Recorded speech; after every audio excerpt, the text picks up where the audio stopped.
नमस्कार, मेरा नाम ज्ञानेश्वर है और आपने देखना शुरू किया है लाइव सिटीज। बाहर कड़ाके की सर्दी है, बिहार भी शीतलहर की चपेट में है। लेकिन सियासत की गर्मी सभी महसूस कर रहे हैं और सियासत जो है वह बंद होने वाली तो है नहीं। अब तो जो इंडी अलायंस है उसका हाल भी ममता बनर्जी का राग कुछ अलग है, अरविंद केजरीवाल का राग अलग है। लेकिन हम बिहार पर ही बात करेंगे। नीतीश कुमार स्वयं जेडीयू के नेशनल प्रेसिडेंट बन चुके हैं, ललन सिंह हट चुके हैं और कई बातें कही जा रही है। नीतीश के रास्ते कहीं और जा रहे हैं। बिहार में उठापटक होगी। तो नीतीश उम्र के इस पड़ाव पर, जब उनकी सेहत भी ठीक नहीं है, बन गए हैं राष्ट्रीय अध्यक्ष। किसी को संगठन महामंत्री भी नहीं बनाया गया है। जैसा पहले नीतीश कुमार राष्ट्रीय अध्यक्ष थे, तब आरसीपी सिंह संगठन महामंत्री की हैसियत से पूरा काम देखते। तो नीतीश कुमार इस दफे क्या पास होंगे या फेल हो जाएंगे? चुनौतियां कितनी गहरी हैं, संभावनाएं क्या बचती हैं? और आरजेडी, बीजेपी बीजेपी की कोर कमेटी की बैठक भी पटना में हुई है। कोर कमेटी के नेताओं ने आपस में मंथन किया है। वे कहते हैं नीतीश कुमार मतलब जेडीयू के साथ समझौता हो सकता है, लेकिन मुख्यमंत्री की कुर्सी नहीं। तो मुख्यमंत्री की कुर्सी नहीं तो फिर नीतीश कुमार मुख्यमंत्री की कुर्सी पर महागठबंधन की सरकार में क्यों नहीं बने रहे? तेजस्वी यादव बहुत जिद करते भी नहीं है, वे भतीजा ही स्वयं को मानते हैं। लालू यादव की जिद अलग होती है। तो नीतीश कुमार की चुनौतियां और संभावनाएं, खतरे, जिसे हम लोग SWOT एनालिसिस कहते हैं, strength weakness opportunity threat. Ajit ji क्या देखते हैं, इस बार नीतीश कुमार पास हो पाएंगे? क्योंकि पॉपुलैरिटी का ग्राफ भी नीचे जाता दिख रहा है। देखिए, सबसे पहले तो हम लोग इस बात को समझें कि नीतीश कुमार ने जो ये दांव चला है, जो राष्ट्रीय अध्यक्ष बने हैं, वो ललन सिंह की जगह उन्होंने खुद कमान संभाली है पार्टी की। उसका क्या मतलब है, उससे समझ में आ जाएगा कि वो आगे क्या सोच करके राजनीति कर रहे हैं, और उनके पास फेल का बहुत अंदाजा इसी बात से लग जाएगा। जी ये बहुत सोची समझी योजना है, बहुत सोची समझी रणनीति है, और आप इस बात को जानते हैं, आप बल्कि ज्यादा बेहतर जानते हैं, क्योंकि आप पहले से जान रहे थे कि इस्तीफा होने वाला है ललन सिंह का।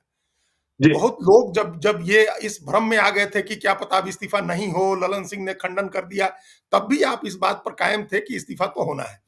तो उसके जी पीछे जो है बड़ी राजनीति है और बड़ी रणनीति है। वो ऐसा नहीं है कि वो एक दिन उठे अचानक और नीतीश कुमार ने कहा कि नहीं अब हमको राष्ट्रीय अध्यक्ष बन जाना है।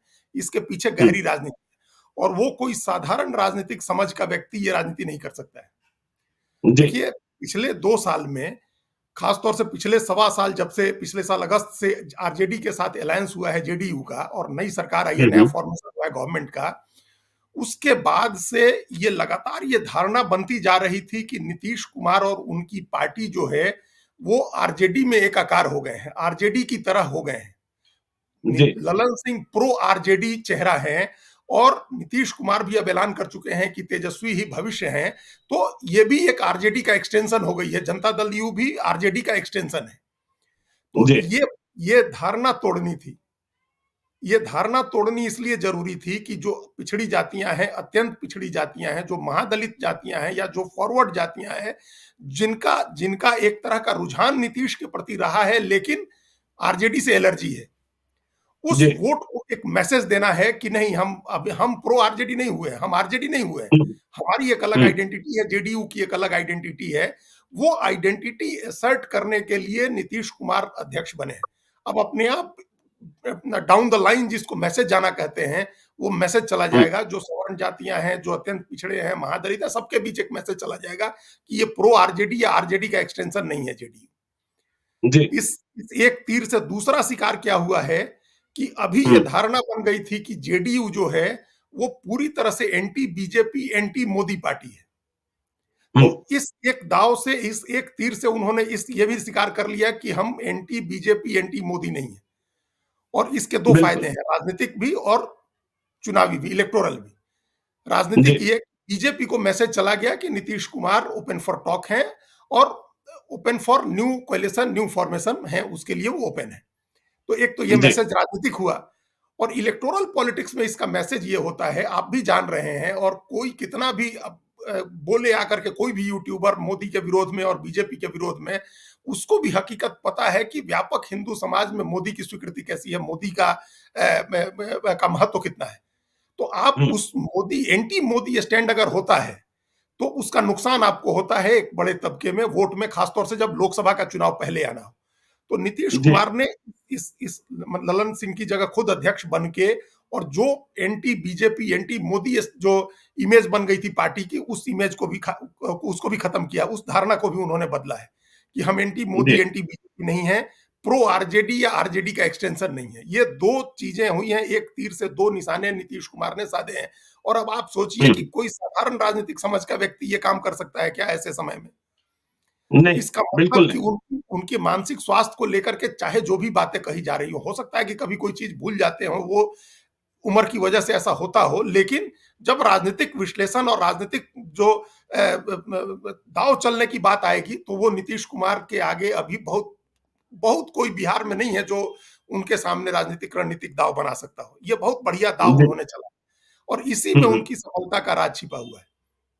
अब वो उन्होंने अपने व्यापक समाज, जो उनके उनके प्रति लॉयल रहा है वोटर, आप देखिए जब वो हम्म। आखिरी बार अकेले लड़े थे 2014 में, तब भी उनको 16% वोट आया था, जबकि बिल्कुल। सब आदमी जान रहा था कि उनका कुछ भी स्टेक पर नहीं है, सीधी लड़ाई बीजेपी की हो रही थी वहां, प्रधानमंत्री बनना जी। था नरेंद्र मोदी को, पहला चुनाव था, हम्म। इसके बावजूद 16% वोट आना बहुत बड़ी बात होती है। तो वो हम्म। उस वोट को उन्होंने मैसेज किया है कि हम अभी अलाइव हैं, मतलब टाइगर जिंदा है वाला जो जो जो एक मैसेज होता है कि टाइगर जिंदा है। हम्म। नीतीश कुमार अभी हम्म। पूरी तरह से सेन है, पूरी तरह से अपने माइंड में है, अपना दाव गेम खेलने के लिए तैयार बैठे हैं। तो ये एक मैसेज उन्होंने अपने वोटर को दे दिया है, जो निश्चित रूप से आशंकित होगा, इस आशंका में होगा कि क्या पता आरजेडी आ जाए, फिर कहीं तेजस्वी यादव का राज कहीं आ जाए, आरजेडी लालू यादव का राज आ जाए। तो ये जो आशंका हम्म। जिस वर्ग को होगी, उसको उन्होंने बहुत क्लियर कट मैसेज दे दिया है। अब इसमें कैसे उनकी सफलता का राज है, सफलता इसमें कैसे छिपी हुई है? वो सफलता जी। इसमें ऐसे छिपी हुई है कि अब उन्होंने, अभी आपने भी कहा कि कोर कमेटी की बैठक हुई है और बीजेपी को कोई दिक्कत नहीं है। हमने देखा कि बीजेपी के नेताओं ने कहा है कि कोई निजी दुश्मनी नहीं है। ये देखिए किस तरह से हम्म। 24 घंटे के भीतर बयान बदलने लगे। अभी तक सारे खिड़की दरवाजे सब बंद कहने वाले लोगों को भी अब ये लगने लगा कि निजी दुश्मनी नहीं है। राजनीति जो है, राजनीति में कोई निजी दुश्मन नहीं होता, ये सब आदमी जानता है। नहीं। जी, न बिल्कुल। कोई न कोई अस्थाई दोस्त होता है, न कोई अस्थाई दुश्मन होता है। तो हम्म। अब ये, अब एक जो उन्होंने एक इसको बोलते हैं, कई बार होता है कि भ्रम पैदा करके भी आप अपनी तरफ पलड़ा झुका सकते हैं। तो अब ये हम्म। भ्रम का माहौल हो गया बिहार में। आरजेडी अपनी तरफ से बेचैन हो गई, आरजेडी की मीटिंग्स हो रही हैं, उनका महासम्मेलन होने वाला है, उनकी सारी तैयारी अलग चलने लगी। बीजेपी की कोर कमेटी की बैठक, दिल्ली तक सब फोन खड़कने लगे, सारी चीजें होने लगी कि भाई अब ये देखना है कि नीतीश कुमार ने अपनी उपयोगिता बना दी है। अब आरजेडी या जी। तो उनका उपयोग करे या बीजेपी उपयोग करे। हम्म। तो ये अब जहां भी उपयोग होगा उनका, उनकी हैसियत बची रहेगी, उनकी पॉलिटिकल ताकत बची रहेगी। और वैसे भी ज्ञानेश्वर जी, हम लोग मानते हैं कि नीतीश कुमार जो है, हमने पहले भी संभवतः कहा है कि वो फिनिक्स चिड़िया की तरह हैं। वो कभी भी हम्म। अपनी राख से उठ के खड़े हो जाते हैं। 2014 में भी उनकी ओबिचुरी लिखी जा चुकी थी, उनका मृत्यु लेख पढ़ा जा रहा था चारों तरफ कि उनके नहीं, आप तो कुंडली भी बताते हैं उनकी। बिल्कुल वो कुंडली हमने जो है वो जी। उनको भी बताई हुई है एक बार। और अच्छा। ये कई बार ऐसा होता है कि आप जगाने की जरूरत होती है, कई बार जब आदमी को हम्म। लगता है कि हनुमान जी को भी उनकी ताकत का एहसास दिलाना पड़ा था। तो हम्म। ऐसा ही एक समय था 2015 के जनवरी का, जब हमने उनको एहसास कराया था। और वो जी। खुद भी इस बात को कहते हैं कि भाई वो तो 3 बार में विधायक बने थे। हम्म। पहली बार में तो विधायक तक नहीं बन पाए थे, जबकि कई लोग पहली बार में ही विधायक, पहली बार में विधायक हुए नरेंद्र मोदी तो मुख्यमंत्री हो गए, पहली बार में एमपी हुए तो प्रधानमंत्री हो गए। तो जी। वो पहली बार में विधायक नहीं हुए, दूसरी बार में ही विधायक नहीं हुए। तो वो तो हम्म। 3 बार में विधायक बने। जब वो मुख्यमंत्री बनने की महत्वाकांक्षा लेकर के उतरे तो सिर्फ 5 सीटों पर सिमट गए। उनकी 324 की विधानसभा में उनकी पार्टी को सिर्फ 5 सीटें मिली थी। उसमें भी एक सीट देवेंद्र दुबे की थी, जिनको चुनाव के बीच में सिंबल लेने का ऐलान कर दिया था पार्टी ने। जी।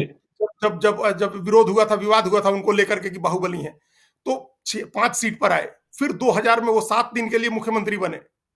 फिर हम्म। 2005 के जनवरी फरवरी में जो चुनाव हुआ, उसमें सरकार ही किसी की नहीं बनी, 10 महीने विधानसभा सस्पेंड रह गई, निलंबित रह गई।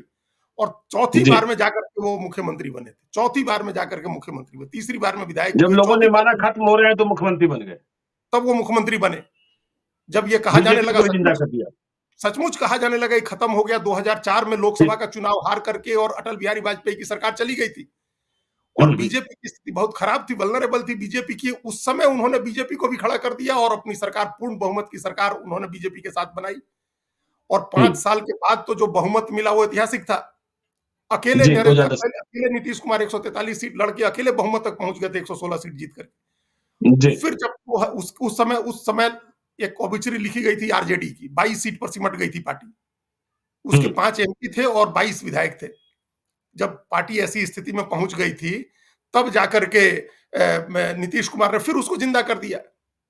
जब लोग 2015 में। नीतीश 2015 में जब नीतीश कुमार के 14 में 2000 जब उनको सिर्फ 2 सीटें मिली लोकसभा की और लोगों ने उनका हम्म, मृत्यु लेख लिखना शुरू कर दिया कि अब तो शोक गीत गाए जाने लगे कि अब तो नीतीश कुमार खत्म हो गए। कहा जाने लगा कि जी। ये हैसियत है, देखिए नीतीश कुमार की 2 सीट की हैसियत है उनकी। जब इस तरह की हम्म, बातें कही जाने लगी, तो वो फिर अपने फिनिक्स चिड़िया की तरह से अपने जिंदा नहीं हुए, उन्होंने आरजेडी को भी जिंदा कर दिया। 22 सीट वाली पार्टी को 80 सीट पर पहुंचा दिया। ये नीतीश जी। कुमार का जादू था, नीतीश कुमार के चेहरे पर वो चुनाव लड़ा गया था। और उसके बाद फिर झक मार करके भारतीय जनता पार्टी को उनके साथ आना पड़ा। कोई उस समय हम्म, बीजेपी के लिए खतरा नहीं था। नरेंद्र मोदी का पहला राज बहुत बेखटके चल रहा था और सब मान रहे थे कि 19 में फिर जीतेंगे।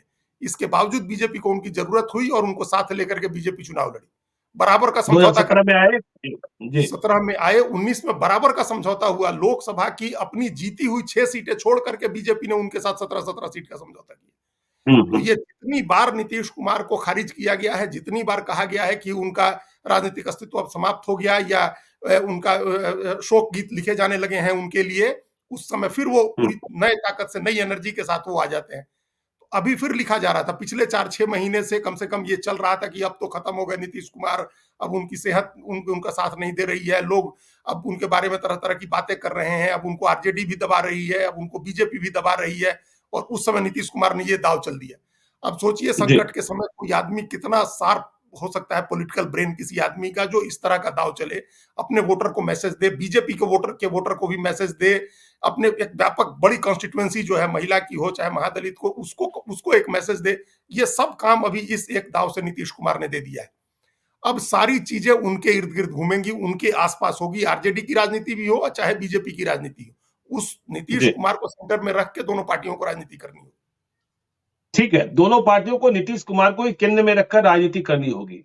लेकिन देखिए, बिहार में जब हम बात करते हैं नीतीश कुमार की, और आपने कहा कि नीतीश कुमार का मृत्यु लेख लिख दिया जाता है, तो लेकिन नीतीश कुमार के बाद कोई दिखता भी नहीं है।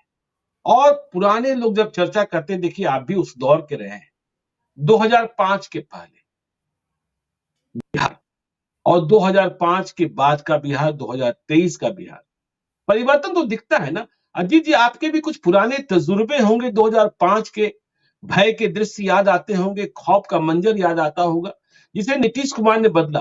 कुछ यादें हैं, जेहन में हैं? नहीं, ये तो पूरा 90 का दशक जिस तरह से बीता, डेढ़ दशक का, और ये जी। वो वही समय था जब हम या हमारे जैसे तमाम लोग जो बिहार से निकल करके बाहर गए और दिल्ली, बेंगलोर और मुंबई का जो पलायन का दूसरा दौर शुरू हुआ। देखिए, जी। बिहार से पलायन का जो पहला दौर 70s 80s में हुआ था, वो शुद्ध रूप से गरीबी की वजह से हुआ था और उन हम्म, इलाकों से हुआ था जो आर्थिक रूप से बहुत पिछड़े थे। खास तौर से मिथिला का इलाका हो और उसका जो एक्सटेंशन का इलाका हो, आप ये पूरा मधुबनी, दरभंगा, खगड़िया, पूर्णिया, सुपौल, इसके लोगों का एक गरीबी की वजह से पलायन हुआ था। जो जी। पलायन का दूसरा दौर शुरू हुआ 90 के दशक में, वो भय की वजह से हुआ था।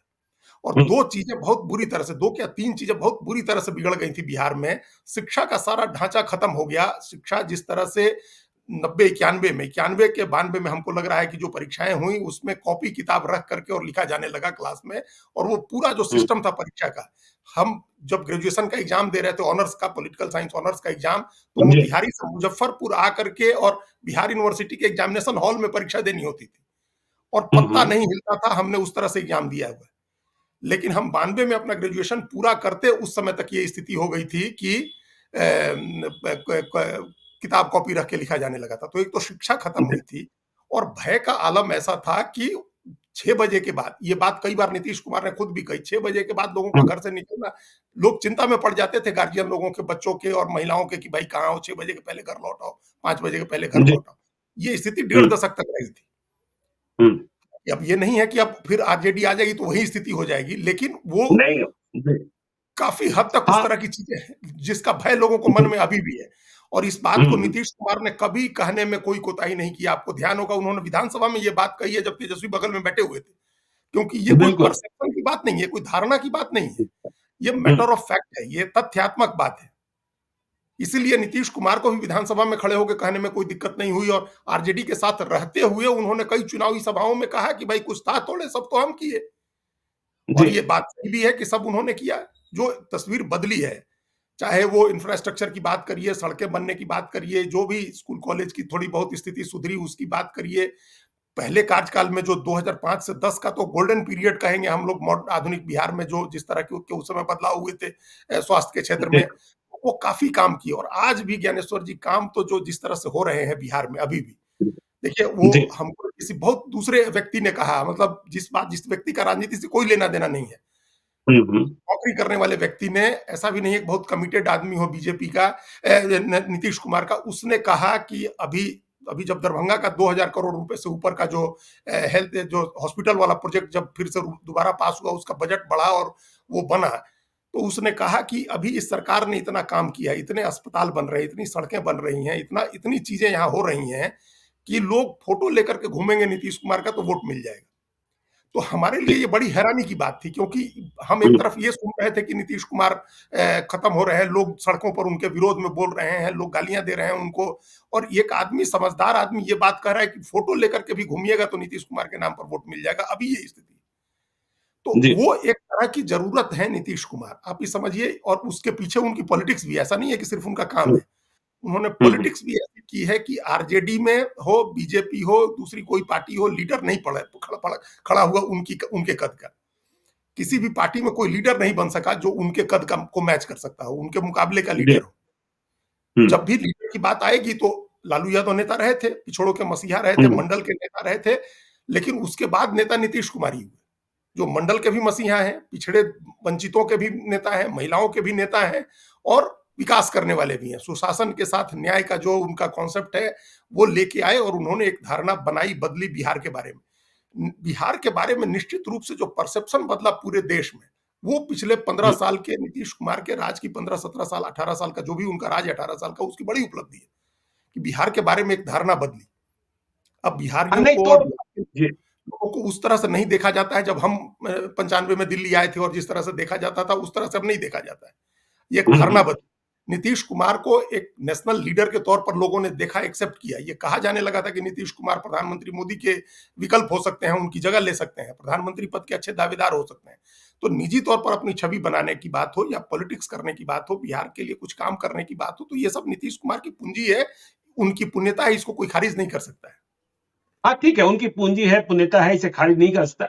लेकिन अब जब नीतीश कुमार राष्ट्रीय अध्यक्ष बन गए हैं, तो आप संभावनाएं क्या देख रहे हैं, चुनौतियां क्या देख रहे हैं?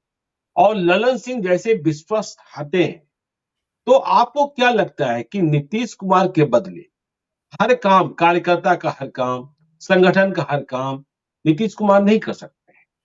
तो ये सारे काम, जैसा हमने कहा कि पहले संगठन महासचिव आरसीपी सिंह हुआ करते थे, और कल राष्ट्रीय परिषद की बैठक में आरसीपी सिंह को तो ऐसे, वे थे नहीं वहां, उन्होंने एक पशु का नाम ही ले लिया कि मैंने आरसीपी सिंह जैसे पशु को बनाकर मूर्खता की थी, मैं मूर्ख था, मूर्ख था। लेकिन अब संभावनाओं और चुनौतियों पर बात करते हैं, और उनके बदले काम कौन करेगा? छोटे छोटे कार्यकर्ताओं की बात कौन सुनेगा? उनका जो निजी काम होगा, सरकारी काम होगा, उसमें संवाद वाहक कौन बनेगा, सेतु क्या बनेगा? और बिहार का शासन प्रशासन, नीतीश कुमार मुखिया हैं, उनके इर्द गिर्द आप किसे देखेंगे? देखिए, एक तो प्रशासन और शासन की व्यवस्था तो उन्होंने बना रखी है, वो आपको भी पता है, जी। वो बहुत आयरन हैंड है एक तरह का वो। और जो स्टील फ्रेम है ब्यूरोक्रेसी का, वो बिहार में देखने को मिलता है। उन्होंने, उनके विश्वस्त अधिकारी हैं, उनके जिन पर उनको भरोसा है, और वो लोग शासन प्रशासन का काम चलाते हैं। उसके लिए उनको उसमें ज़्यादा ध्यान नहीं देना है। जहाँ विज़न की बात जी। होगी, कोई दृष्टि की बात होगी, वो करेंगे। अब वो, हम्म। हमको ऐसा लग रहा है कि वो अपने को ज़्यादातर अब पॉलिटिक्स में इन्वेस्ट करेंगे, पॉलिटिक्स में अपने को वो खपाएँगे, राजनीति में अपने को खपाएँगे वो।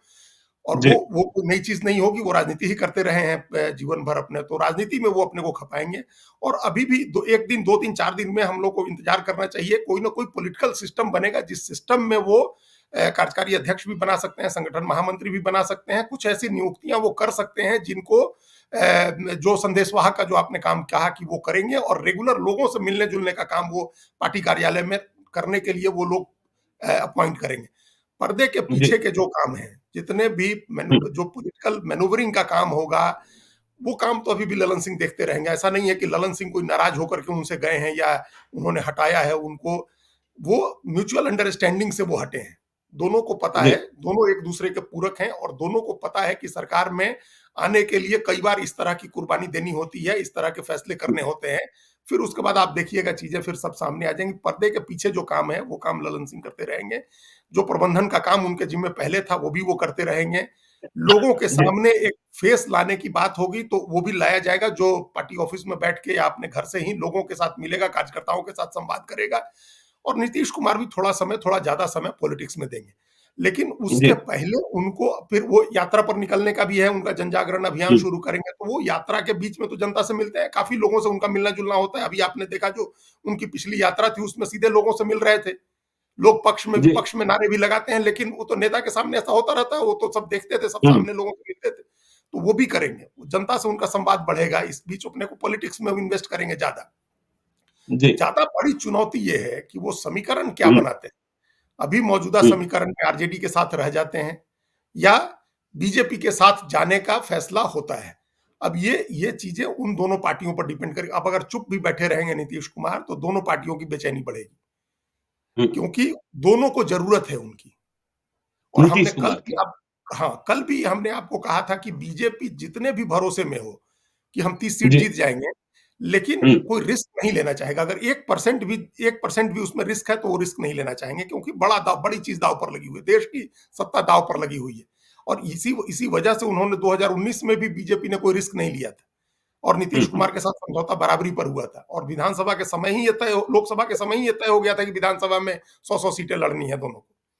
तो जी उस समय भी कोई रिस्क नहीं लिया था। और हमको, जहां तक हम बीजेपी को अभी तक समझे हैं, उसकी 9 साल 10 साल की पॉलिटिक्स, नई बीजेपी जो है नरेंद्र मोदी और अमित शाह वाली, वो लोग भी कोई जोखिम नहीं लेंगे। बिहार एक हम्म, जोखिम का स्टेट है, इस बात को आप भी समझ रहे हैं बीजेपी के लिए। और दूसरा क्या, अब अगर इंडिया की तरफ से नीतीश कुमार के सामने, हमने कहा कि दोनों लोग बेचैन होंगे अगर वो चुप बैठे रहते हैं, तो सिर्फ अपनी जी पॉलिटिक्स करते हैं, जन जागरण अभियान पर निकल जाते हैं, लोगों से मिलना जुलना शुरू कर देते हैं, तो दोनों की बेचैनी बढ़ेगी।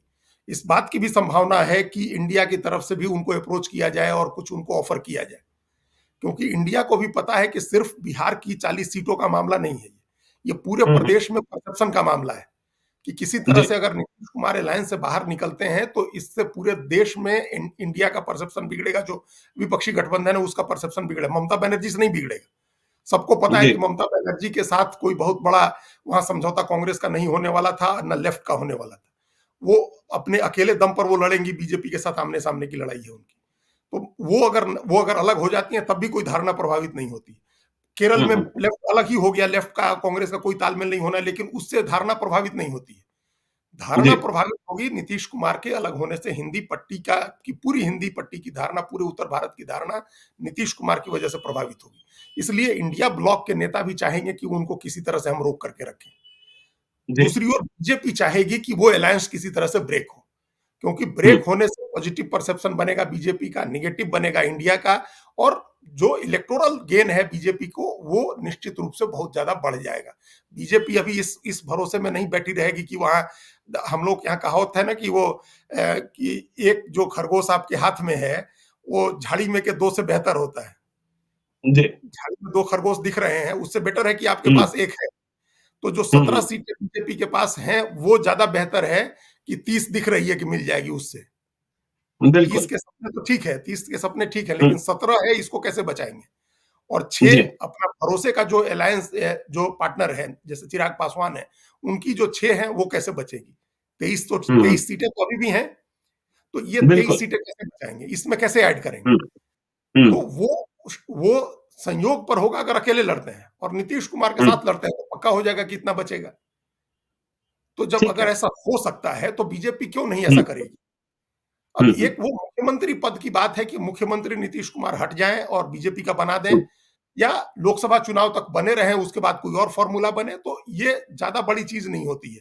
देखिए, सैद्धांतिक सहमति अगर बन गई, बीजेपी को ये समझ में आ गया कि उसको जीतने के लिए अपनी 17 सीटें और 6 अपने अलायंस पार्टनर की सीटें बचाने और उसमें कुछ और ऐड करने के लिए नीतीश कुमार की जरूरत है, तो ये चीजें छोटी हो जाएंगी, ये बहुत बड़ी बात नहीं होगी। और यही बात लालू यादव को भी समझ में आ जाएगी कि अगर नीतीश कुमार अलग हुए तो वो चाहे अकेले भी लड़े। नीतीश कुमार, जो हम लोग कल परसों चर्चा कर रहे थे कि आत्मघात पर बिल्कुल। उतारू हो जाए और अकेले लड़ने चले जाएं, तभी आरजेडी को कोई फायदा नहीं होगा। आरजेडी तो तब भी साफ होगी जी, जब नीतीश फायदा कुमार बीजेपी को हो जाएगा। 14 में, हाँ, फायदा सारा बीजेपी को हो जाएगा। नीतीश हम्म। कुमार अकेले लड़े थे 14 में, तब भी बीजेपी को तो 4 ही सीट आई थी ना, आरजेडी को 4 ही जी। सीट आई थी। हम्म। आरजेडी को कोई ऐसा नहीं हो गया था कि नीतीश अकेले लड़े थे तो आरजेडी को बहुत फायदा हो गया था। हम्म। तो आरजेडी को कोई फायदा नहीं होगा, ये बात आरजेडी को समझ में आ रही होगी। अब कल के बाद थोड़ी ज्यादा खलबली है। कल तक तो ये लग रहा था, परसों तक तो ये लग रहा था कि दबाव हो जाएगा, और ये पता नहीं कैसे नीतीश कुमार, लालू यादव जैसा एसीजेंट पॉलिटिशियन इस भ्रम में था कि ललन सिंह अलग हो जाएंगे या ललन सिंह हमारा साथ दे देंगे। भाई, जिस ललन सिंह, हमने पहले भी कहा था, 5 दशक का साथ है दोनों का। हाँ, नाखून और 37 साल का। 4 दशक का तो है ना, 4 दशक का साथ है जी। दोनों का। तो वो तो नाखून और मांस का जो संबंध है, उस तरह का संबंध है, कैसे अलग हो जाएंगे? तो ये एक गलतफहमी निश्चित रूप से आरजेडी के नेताओं को हो गई थी कि ललन सिंह को हम साध लिए। तो अब ऐसी ही गलतफहमी आप ध्यान करिए कि साल 2 साल पहले बीजेपी को आरसीपी सिंह को लेकर के थी। बिल्कुल। बीजेपी हाँ, के लोग भी बिल्कुल। बड़े-बड़े लोग जिनके राजनीतिक एक्यूमेन का, पॉलिटिकल एक्यूमेन का लोग लोहा मानते हैं, वैसे लोग भी समझ रहे थे कि आरसीपी को साध लिया तो अब जेडीयू हमारी पॉकेट में है। और जी। सबने देखा कि जब उनकी लोकसभा, राज्यसभा की टिकट कट गई तो कोई माई बाप नहीं रहा, कोई बचाने नहीं है आरसीपी को। और आज भी हाँ, बियाबान में भटक रहे हैं वो। हाँ, तो जिन लोगों वैसी, को टिकट दिया था, सिंबल दिया था आरसीपी सिंह ने, वे भी उनसे मिलने नहीं जाते हैं। वे भी उनसे कन्नी काट लिए। और आरसीपी सिंह कहां, पटना में भी नहीं रहते हैं, गांव में रहते हैं। अपने को नालंदा तक सिमट कर रखे हुए हैं। पता नहीं क्या होगा 2024 में, आरसीपी सिंह लोकसभा पहुंच पाएंगे कि नहीं पहुंच पाएंगे, क्योंकि राज्यसभा तो वे नीतीश कुमार की कृपा से पहुंचे थे। मंत्री भी जदयू के मेंबर ऑफ पार्लियामेंट होने के कारण ही बने थे। तो आरसीपी सिंह के बारे में गलतफहमी जो पाली गई थी, तो लालू यादव यह गलतफहमी पालते रहते हैं। आपने कहा इंडिया ब्लॉक की भी चिंता होगी कि नीतीश कुमार बने रहे, तो जब राहुल गांधी चिंतित होंगे, लालू यादव को असली चिंता होनी चाहिए ना। तेजस्वी यादव तो भतीजे की तरह काम कर ही रहे थे, लेकिन बेटे को तुरंत मुख्यमंत्री बना दो। अब यदि नीतीश कुमार को इंडिया अलायंस में रखना है, तो जिद तो त्यागना होगा लालू यादव। और लालू यादव जिद नहीं त्यागे तो क्या होगा, इस पर भी चर्चा कर ले हम लोग। नहीं तो अब देखिए, जैसे अभी हमने जो जो जो गलतफहमी बीजेपी ने पाली थी आरसीपी को लेकर के, वो जी। गलतफहमी लालू यादव ने पाली थी ललन सिंह को लेकर के। तो अब तो जी। ललन सिंह आरसीपी नहीं बने, ललन सिंह तो बागी नहीं हुए। ललन सिंह तो साथ में खड़े हैं, उनके दाहिने बाजू कल भी बैठे हुए थे। जी। तो वो बागी नहीं हुए, तो अब तो गलतफहमी टूट गई होगी नीतीश कुमार की, माफ करिएगा, लालू लालू यादव की। यादव की। उनको तो अब जी। समझ में आ गया होगा कि वो एक गलत दाव लगा रहे थे। ये दोनों एक हैं। तो अब जहां तक जिद की बात है, हमने कल भी बहुत कैटेगोरिकली कहा था, ज्ञानेश्वर जी, अगर जी। हमने कहा ना, चुप बैठे रहेंगे नीतीश कुमार, चुप खाली बैठे रहेंगे तो बेचैनी बढ़ती जाएगी। क्या जी। क्या लालू यादव ये डिसीजन ले सकते हैं कि समर्थन वापस लेके सरकार गिरा दें? नहीं, फिर तो तब उनकी जब आप, राजनीति बचेगी कहां। हाँ, फिर तो अपनी अपनी साख भी उनकी बिगड़ेगी, और सरकार भी नहीं बनेगी उनकी। उनका नहीं। बेस्ट नीति, अगर तेजस्वी को वो चाहते हैं कि वो मुख्यमंत्री बने, समाजवादी और मंडल की राजनीति के उत्तराधिकारी बने, तो वो बेस्ट चांस यही है कि स्वाभाविक रूप से नीतीश उनको उत्तराधिकार हस्तांतरण करे, उतना अपनी सत्ता जी। हस्तांतरित करे, उनको तभी हो सकता है। छीन करके जी। नहीं हो सकता है, जबरदस्ती करके नहीं हो सकता है, उनको गिरा के नहीं हो सकता है, वो नहीं हो सकता है। तो या तो पहले कौन ब्लिंक करता है, अब असली चीज ये है कि पहले पलक कौन झपकाता है। अब सब आंख मिला करके खड़े हैं तीनों तरफ से, तीनों पार्टियां, पलक किसकी पहले झपकती है। तो वो नर्व को कंट्रोल में रखने की जो बात होती है, उसमें नीतीश कुमार सबसे माहिर आदमी है। वो अपने अपने स्लीव से एक एक पत्ते निकालते हैं और अपना नर्व कंट्रोल में करके रखेंगे, तो ये दोनों पार्टियां उनके हिसाब से पॉलिटिक्स करेंगी। देखिए, अब हमने पहले कहा कि लालू यादव समर्थन वापस करने नहीं जाएंगे, तो वो चुपचाप बैठे रहेंगे, एज इट इज यथास्थिति रहेगी, स्टेटस को रहेगा, सरकार चल रही है। अगर किसी समय ये स्थिति हो गई, बीजेपी को लगने लगा कि अरे ये तो दोनों मजबूरी में ही सही दोनों एक साथ चल रहे हैं, तो हम कैसे डिस्टर्ब करें, तो केंद्रीय एजेंसी अगर तेजस्वी को उठाए तो फिर बार्गेनिंग कैपेसिटी और बढ़ जाएगी नीतीश कुमार की। बार्गेनिंग कैपेसिटी, बिल्कुल बिल्कुल। तो ये स्थिति, अभी उनको कोई डिसीजन लेने की जरूरत नहीं है। अभी उन्होंने जिस मकसद से डिसीजन लिया है, उस मकसद को सामने रख के और वो अपना जनजागरण शुरू कर देंगे। उनके जो पिछड़ी जाति में उनका अपना बेस है, अत्यंत पिछड़ी जाति में जो उनका बेस है, और महादलित में, फॉरवर्ड में, उसको एक मैसेज वो बनवाते रहे अपना। वो मैसेज बनवा दिया है, वो आकर के खुद अपने नेतृत्व अपने हाथ में लेकर के बनवा दिया है। आगे कुछ नई नियुक्तियां करके भी वो बनवा सकते हैं, कार्यकारी अध्यक्ष का, संगठन महामंत्री का, या किसी को कुछ और जिम्मेदारी दे करके वो एक मैसेज और बनवा सकते हैं। जनता के बीच में जाएंगे, जनता की बात करेंगे, जनता से संवाद करेंगे, और बाकी डिसीजन गवर्नमेंट के बारे में कोई डिसीजन नहीं करेंगे। तो उतने से भी जो दूसरी पार्टियां हैं उनको आकर के उनकी बेचैनी बढ़ेगी ना। उनको फिर सोचना पड़ेगा कि अभी जो एक स्टेलमेट बनता है उसको कैसे ब्रेक करें। जो अभी सब जो ठहर गई सारी चीजें, इसको ब्रेक कैसे करेंगे। तो ब्रेक करने के लिए कोई आएगा संवाद करने, फिर संवाद करेंगे। अभी तो उनकी अभी अगर ऑब्जेक्टिव होकर के देखें, एकदम ऑब्जेक्टिव होकर के, एकदम निष्पक्ष होकर के, तो क्या खतरा लग रहा है? अभी तो कोई खतरा नहीं लग रहा है। कोई खतरा नहीं, मुख्यमंत्री कुर्सी पर है ही, मुख्यमंत्री की कुर्सी पर है, राष्ट्रीय अध्यक्ष भी हो गए। तो राष्ट्रीय अध्यक्ष हो गए तो कद और बढ़ गया ना उनका। पहले भी सबसे सर्वोच्च नेता थे, लेकिन अब अगर इंडिया अलायंस में भी कोई आदमी कहता है तो वो उस बराबरी किसी भी जो इंडिया ब्लॉक के किसी भी नेता के साथ बराबरी पर वो बात करने की स्थिति में है, क्योंकि वो अपनी पार्टी के राष्ट्रीय अध्यक्ष भी हैं। बिहार के राज्य के मुख्यमंत्री हैं, अपनी पार्टी के राष्ट्रीय अध्यक्ष हैं। इस नाते वो इंडिया ब्लॉक के किसी आदमी के साथ बात कर सकते हैं। बीजेपी में किसी से बात करनी है तो उसके साथ बात करेंगे। उन्होंने अपना कद ऊंचा किया है, और एक जो है जो यथास्थिति बनी रहे अभी, इसकी व्यवस्था उन्होंने कर दी है। अब कौन आगे बढ़ता है इसको ब्रेक करने के लिए, ये देखने की बात होगी कि उनसे अप्रोच कौन करता है सबसे पहले, और किस तरह से अप्रोच करता है, अप्रोच करने का तरीका क्या होता है। अगर आरजेडी, अगर जो आपने कहा कि लालू यादव को कॉम्प्रोमाइज करना होगा और ये समझ लेना होगा, अपने को ढाढ़स देना होगा कि थोड़े दिन और वेट करते हैं बेटे को मुख्यमंत्री बनाने के लिए, अभी क्या करें, कुछ दिन और वेट करते हैं, अगर वो ये मान लेते हैं तो हो सकता है कि अभी जैसी यथास्थिति है ये थोड़े दिन और चले। लेकिन दूसरी तरफ ये है कि बीजेपी अगर ये देखती है कि ये दोनों साथ रह रहे हैं तो इस जोड़ी को ब्रेक करने के लिए कुछ कार्रवाई करवाती है, तब भी नीतीश कुमार की बार्गेनिंग कैपेसिटी बढ़ेगी। और एक बात जो हम लोग लगातार कर रहे हैं ज्ञानेश्वर जी, वो ये है कि अब जो नीतीश कुमार के आसपास की जो पूरी टीम है, जो उनका पीयर ग्रुप है, वो चाहता है कि बीजेपी की तरफ जाए। वो एक अफर्मेटिव एक्शन की अगर बात होगी ना, कि हम असर्ट करें कि अपने प्लान को असर्ट करने की बात अगर होगी, तो वो बीजेपी की तरफ टिल्ट होगा। बीजेपी के साथ जाने के लिए एक प्रयास हो सकता है कि पर्दे के पीछे चले, पर्दे के पीछे से वो बातचीत हो। एक शुरुआती बातचीत हुई है जिसके बारे में हम लोगों ने कल भी चर्चा की थी कि लोकसभा की सीटें कम और विधानसभा की ज्यादा। नीतीश कुमार ये एक समझाने की कोशिश उनके तरफ से हो रही है, तो ये चीजें होंगी।